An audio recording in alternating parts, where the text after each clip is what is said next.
De moment qu'Amile Dubois franchit les imposantes portes doubles du lycée Saint-Germain, la symphonie familière des murmures commença. Nouvelle, étrangère, cible. C'était une chanson vieille et éculée, la même qu'on jouait dans chaque établissement qu'elle avait fréquenté. Désormais, Camille connaissait la chorégraphie par cœur. Baisser la tête, se fondre dans le décor, ne parler qu'en cas d'absolue nécessité et surtout, en aucune circonstance, ne jamais révéler l'étendue de ce dont elle était capable, à moins d'être acculée sans autre choix possible. Si seulement la clique de terminale adossée au casier, leurs yeux suivant chacun de ses mouvements à travers le hall, avait la moindre idée de ce que ses choix lui avaient coûté au dernier lycée, peut-être trouverait-il une autre cible pour leur cruauté désinvolte. Le poids de leur regard pesait comme une pression physique contre sa nuque, une lourde cape d'attention importune. Camille ajusta la bretelle usée de son sac à dos, la toile lui mordant inconfortablement l'épaule. 3 lycées en seulement 2 ans.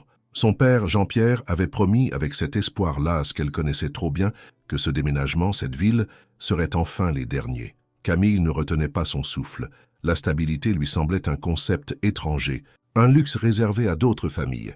Elle traversa le couloir animé en direction du bureau de l'administration, le bruit et le mouvement contrastant fortement avec le silence tendu qu'elle portait en elle. « Vous devez être Camille Dubois », gazouilla la secrétaire de l'école, regardant par-dessus ses lunettes ornées de strass qui semblaient légèrement en décalage avec l'environnement austère du bureau. Sa voix était exagérément joyeuse, une amabilité professionnelle pratiquée. « Camille, oui, juste Camille », vint la correction automatique, un réflexe aiguisé au fil des années d'introduction. Les lèvres de la secrétaire se pincèrent, presque imperceptiblement, une moue fugitive de désapprobation face à la correction avant que son sourire ne se remette en place. « Eh bien, juste Camille », elle insista légèrement sur le nom. « Voici votre emploi du temps et un plan du lycée. Le premier cours commence dans 15 minutes, amplement le temps de vous installer. J'ai désigné Léa Moreau pour vous faire visiter aujourd'hui. C'est l'une de nos élèves ambassadrices. » La secrétaire fit un geste vers la porte où une jeune fille avec un sourire sincère et une cascade de cheveux roux flamboyants s'était matérialisée comme par magie. « Bienvenue au lycée Saint-Germain », dit Léa, son enthousiasme étant un changement rafraîchissant par rapport à la gaieté forcée de la secrétaire. « Laissez-moi voir votre emploi du temps. » Elle prit le papier que Camille lui offrit, ses yeux scannant les cours. « Oh, cool. Nous avons 3 cours ensemble. Français, Histoire et EPS. Ça va être sympa. » L'énergie de Léa était contagieuse, mais Camille maintint sa réserve habituelle, une vie de prudence agissant comme un bouclier. Alors que Léa ouvrait, la voie à travers les couloirs de plus en plus bondés, indiquant la bibliothèque, la cantine et le gymnase principal, l'esprit de Camille était déjà au travail, prenant automatiquement des notes mentales. Points de sortie, espaces ouverts, goulots d'étranglement potentiel, flux de circulation des élèves. Les vieilles habitudes, ancrées pour la survie, avaient la vie dure. La visite se termina au casier attribué à Camille, le numéro 224, situé dans un couloir principal fréquenté. Léa jeta un coup d'œil à son téléphone, son expression joyeuse s'assombrissant d'un léger froncement de sourcils. « Mince, j'ai complètement oublié que je dois courir à la bibliothèque pour rendre ces livres avant le premier cours. Tu vas t'en sortir pour trouver la salle 204 toute seule? C'est juste au bout de ce couloir et en haut des escaliers. » Camille hocha simplement la tête, appréciant le bref moment de solitude que le départ de Léa lui accorderait. Léa lui adressa un autre sourire rapide et disparut dans le fleuve tumultueux d'élèves se dirigeant vers leur cours. Le couloir commençait à se vider alors que la sonnerie insistante du premier avertissement résonnait contre les casiers. Camille fit tourner la serrure à combinaison du casier 224, les cliquets cliquetant doucement. Elle la testa 2 fois, s'assurant qu'elle s'ouvrait en douceur, avant de tirer la porte métallique. Juste au moment où elle tendait la main à l'intérieur pour prendre son manuel d'histoire, une grande ombre se projeta sur l'intérieur du casier. « Ce n'est pas ton casier », déclara une voix grave et rauque, dégoulinant d'arrogance. Camille se tourna lentement, maîtrisant ses traits pour afficher la neutralité. Elle se retrouva face à un garçon bâti comme un seconde ligne de rugby, flanqué de 2 amis tout aussi imposants qui semblaient lui servir de serre-livre personnel. Le chef, celui qui avait parlé, portait une veste de l'équipe du lycée Saint-Germain bleu et or délavé, avec le nom Antoine, cousu fièrement dans une écriture élaborée sur le dos. Ses cheveux bruns étaient coiffés dans une coupe coûteuse et méticuleusement désordonnée qui suggérait à la fois un argent hérité et une vanité profonde. Ses yeux froids et scrutateurs balayèrent Camille avec dédain. « Numéro 224, répondit Camille calmement, pointant la petite plaque métallique rayée rivetée sur la porte du casier. « Attribué par le bureau de l'administration ce matin. » Même, les yeux d'Antoine se plissèrent, son expression s'assombrissant. « Ce casier, c'est mon casier supplémentaire, mon espace de stockage personnel depuis la seconde. L'administration a dû se planter royalement. » L'un de ses amis, un gamin longiligne avec un rictus perpétuel, ricana audiblement. « Ouais, Antoine, on dirait qu'ils ont fait 2 erreurs aujourd'hui. Donner ce casier à cette personne et la laisser s'inscrire ici en premier lieu. » L'autre ami, plus petit mais plus large, fit simplement craquer ses doigts, une promesse silencieuse et menaçante. Camille reconnut instantanément le moment pour ce qu'il était. Un test, un défi, une revendication flagrante de territoire. C'était désespérément prévisible. Les mots de son père résonnèrent dans sa mémoire, un mantra constant. « Choisis tes batailles avec soin, Camille. La plupart des confrontations ne valent pas le coup potentiel. La défiance, maintenant, ne ferait qu'aggraver les choses, attirer une attention indésirable. »« D'accord, » dit Camille, gardant sa voix égale, ne trahissant aucune des tensions familières qui se nouaient dans son ventre. « Pas de problème. Je retournerai au bureau et demanderai un autre casier. » Elle ferma doucement la porte du casier et s'apprêta à s'éloigner, espérant désamorcer la situation. Mais Antoine n'en avait pas fini. Sa main jaillit, poussant Camille violemment contre les casiers métalliques froids. L'impact la secoua, lui coupant le souffle pendant une seconde. « C'est ça la nouvelle », ricana Antoine, se penchant près d'elle, son haleine sentant légèrement le café rassis. « Et pendant que tu y es, tu ferais mieux de faire attention à toi dans ces couloirs. Les accidents arrivent, surtout aux gens qui ne font pas attention à qui dirige cet endroit. » Une chaleur familière et dangereuse s'épanouit. Au plus profond de la poitrine de Camille, une braise mijotante de fureur maîtrisée. Mais des années d'entraînement acharné, de discipline martelée en elle par son père, se mirent en marche automatiquement. « Respire, centre-toi, contrôle-toi. Ce n'est pas le moment, ce n'est pas l'endroit. »« Compris, » répondit Camille, sa voix délibérément stable, égale. Rencontrant son regard sans ciller mais sans défi, Antoine sembla presque déçu par l'absence de réaction plus explosive. Il s'épanouissait clairement dans la peur et l'intimidation. Avec un ricanement final, il fit délibérément tomber les livres et l'emploi du temps des mains de Camille, les éparpillant sur le sol en linoléum, avant de s'éloigner nonchalamment avec ses 2 ombres, leur rire bruyant résonnant de manière inquiétante dans le couloir désormais presque vide. Camille s'agenouilla, ramassant ses papiers et ses livres éparpillés, la mâchoire serrée.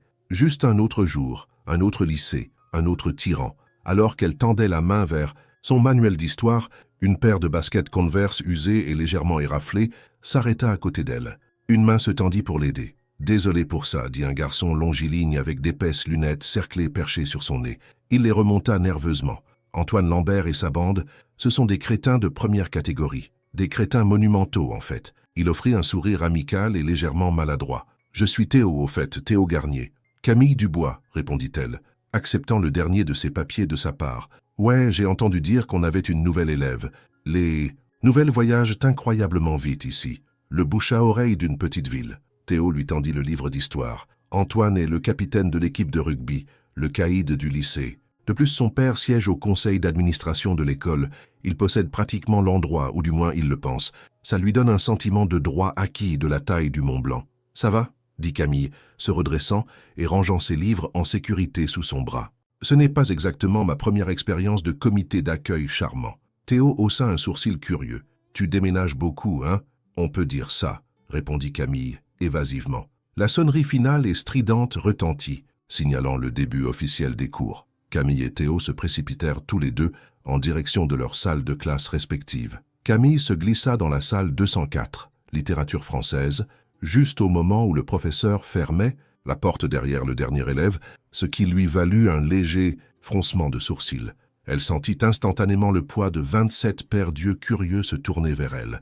Le silence soudain était palpable. « Ah, notre nouvel élève, » dit le professeur. C'était un homme probablement à la fin, de la cinquantaine, avec une barbe grise soigneusement taillée, des yeux intelligents derrière des lunettes à monture métallique et une veste en tweed qui semblait bien aimée. « Bienvenue, je suis Monsieur Moreau. Pourquoi ne prendriez-vous pas un moment pour vous présenter à la classe ?» Camille s'avança à contre-cœur, détestant les projecteurs. « Je suis Camille Dubois, » dit-elle, gardant sa voix basse et égale. « Je viens d'emménager ici depuis Lyon. Pas grand-chose d'autre à dire, vraiment. » Une voix narquoise du fond de la classe cria « Quoi, tu es sous protection de témoins ou quelque chose comme ça ?» Des rires nerveux et dispersés suivirent. Camille l'ignora, balayant la pièce à la recherche d'une place vide. Il n'y en avait qu'une, située directement devant Antoine Lambert. Bien sûr, elle prit la place, se préparant, effectivement. Avant même que M. Moreau n'ait fini d'écrire l'ordre du jour au tableau blanc, elle sentit les coups de pied délibérés et rythmiques contre le dossier de sa chaise. Cela continua, un rythme ennuyeux et persistant, tout au long de la conférence d'ouverture de M. Moreau sur le Cedar Creek de Corneille. À l'heure du déjeuner, Camille avait mentalement cartographié la majeure partie du campus tentaculaire du lycée Saint-Germain et construit un tableau préliminaire de la hiérarchie sociale dans sa tête. C'était un exercice familier, un mécanisme de survie. Antoine Lambert et sa coterie de sportifs, principalement des types du rugby et de la lutte, tenaient court au groupe de table centrale dans la cantine bruyante et caverneuse, leur rire fort et odieux. Léa Moreau, l'élève ambassadrice, amicale, était assise avec un groupe que Camille identifia comme les enfants du théâtre, discutant avec animation de ce qui ressemblait à des scénarios. Théo Garnier, le garçon serviable avec les lunettes, était caché dans un coin plus tranquille, avec un petit groupe intense réuni autour d'un jeu de Magic, The Gathering, à en juger par les cartes étalées. Camille, cherchant l'anonymat, comme toujours, choisit une table vide près de la sortie latérale, stratégiquement positionnée pour une fuite rapide si nécessaire. Elle déballa le sandwich qu'elle avait préparé, jambon beurre sur pain de campagne, un aliment de base de sa vie transitoire, et essaya d'ignorer le faible bourdonnement des conversations environnantes. « Ça te dérange si je me joins ?»« À toi !»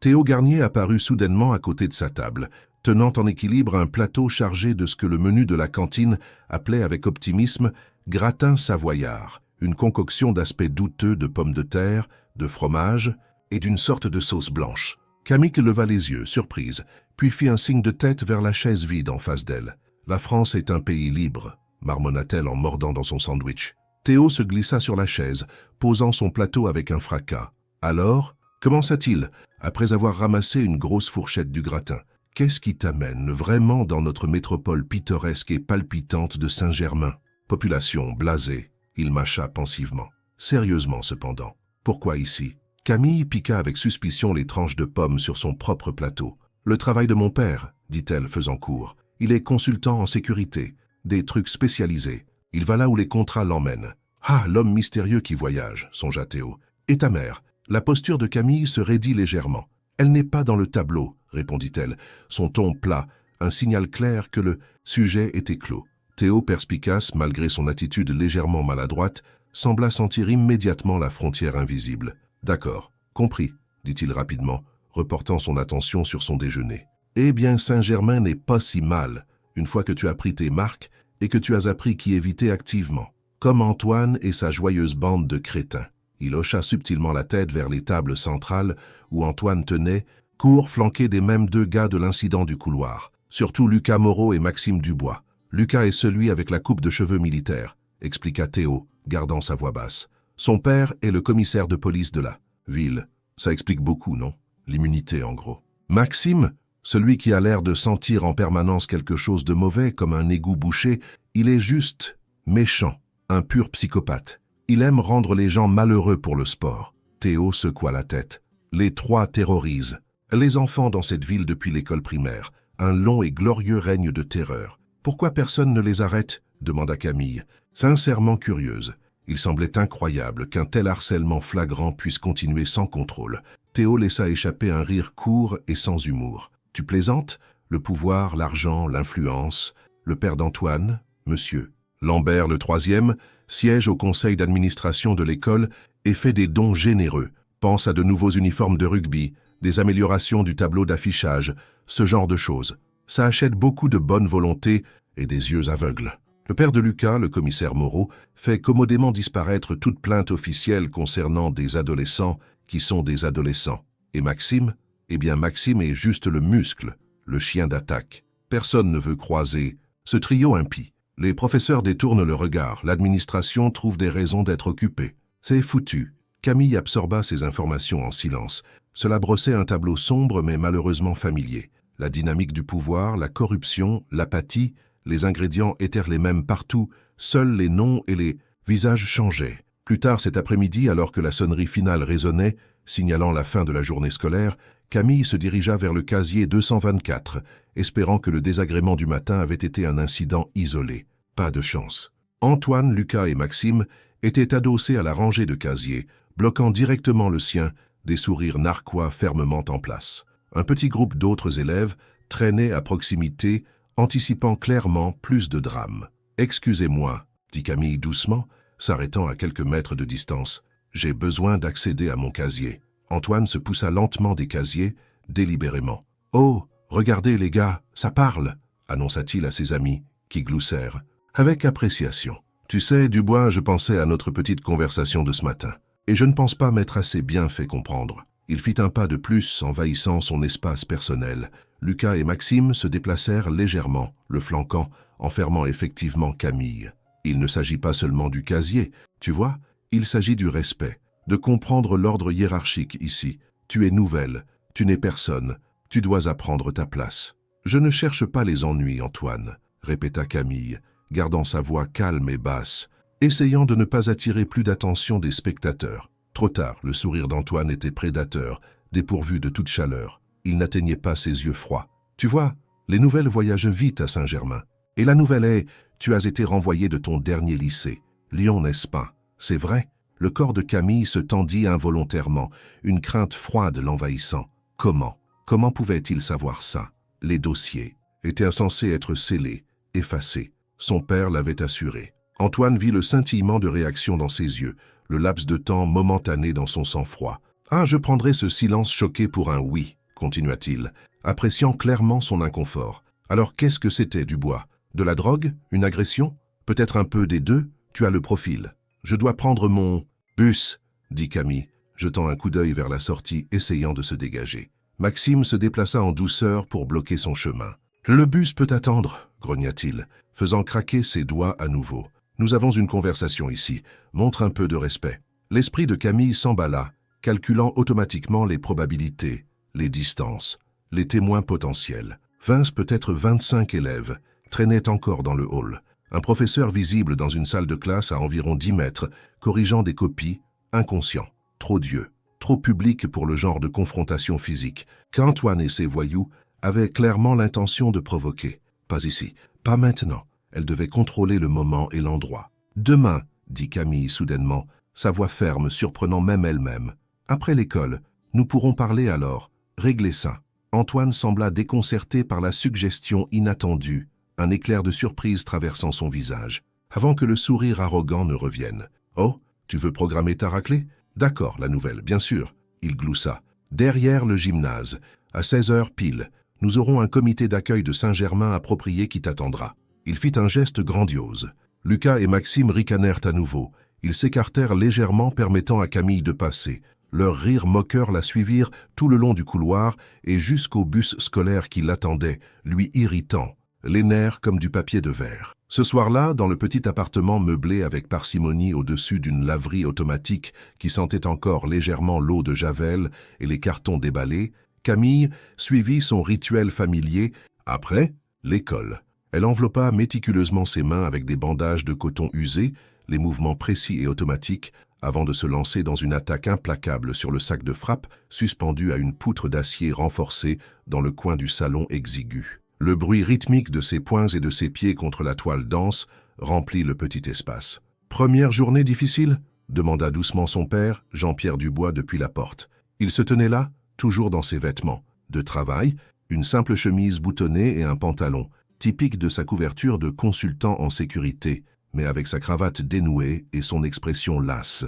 Camille n'interrompit pas son assaut sur le sac, déclenchant une combinaison tranchante de 3 coups de poing, jab, direct, crochet, qui fit balancer violemment le sac de frappe sur sa chaîne. Comme d'habitude, grogna-t-elle entre les impacts. Jean-Pierre regarda sa fille, ses yeux du même brun profond que les siens, remplis d'un mélange familier de fierté et d'inquiétude. À 45 ans, il se déplaçait toujours avec la grâce tranquille et l'efficacité enroulée du combattant hautement qualifié qu'il avait été autrefois, avant que la tragédie ne frappe, avant qu'il ne devienne un veuf seul responsable, de l'éducation d'une fille avec des défis uniques, avant que leur vie ne devienne une série de relocalisations hâtives, regardant toujours par-dessus leurs épaules.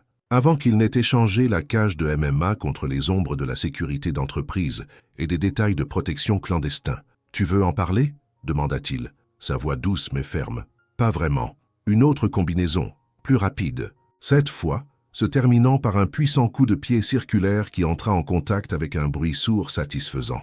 Le sac gémit sous l'impact. « Camille » La voix de Jean-Pierre prit ce ton, celui qui signifiait qu'il ne demandait pas, seulement en tant que son père, mais en tant que son instructeur, son sifu, l'homme qui lui avait patiemment appris tout ce qu'elle savait sur la façon de se défendre. Elle attrapa le sac qui se balançait, arrêtant son élan, sa respiration légèrement lourde, mais contrôlée. « Des gars !» expliqua-t-elle, se tournant finalement pour lui faire face, essuyant une goutte de sueur de sa tempe avec le dos de sa main bandée. Les types alpha habituels, ils pensent qu'ils dirigent l'école. Les jeux de pouvoir typiques, l'incident du casier, les tactiques d'intimidation. Elle haussa les épaules. « Je ne me suis pas engagé, papa, comme nous l'avons pratiqué. Désamorcé. Éviter la confrontation. Mais, demanda Jean-Pierre, sentant la partie non dite de l'histoire. Mais, continua Camille, sa voix baissant légèrement, ils ont en quelque sorte entendu parler de Lyon, de ce qui s'est passé là-bas. Le visage de Jean-Pierre se crispa instantanément, la lassitude facile remplacée par une tension vive. C'est impossible, Camille. Ces dossiers ont été scellés, effacés. Je m'en suis assuré moi-même. Eh bien, quelqu'un les a décellés, ou quelqu'un a parlé, dit Camille, déballant lentement ses mains, le coton humide collant à sa peau. Ils savaient, ils me l'ont jeté à la figure. Ils veulent se rencontrer demain, après l'école, derrière le gymnase. Et tu t'en iras, termina Jean-Pierre pour elle, sa voix ferme énonçant un fait, ne posant pas une question. Comme nous l'avons convenu, quelle que soit la provocation. Il rencontra son regard, le sien intense. Encore 2 mois, Camille. Juste 2 mois avant le bac. Ensuite, la fac, un nouveau départ complet, une table rase, plus de retour en arrière. Tu as dit ça à propos de cet endroit aussi, papa, lui rappela doucement Camille, la lassitude évidente dans sa propre voix maintenant. Jean-Pierre soupira, passant une main dans ses cheveux courts et grisonnants. Je sais que je l'ai fait, j'essaie, Camille. J'essaie vraiment de faire en sorte que celui-ci tienne. Camille offrit un petit sourire fatigué, la tension s'atténuant légèrement. Le fardeau partagé, la course constante, cela pesait sur eux deux. « Je sais, papa, » dit-elle doucement.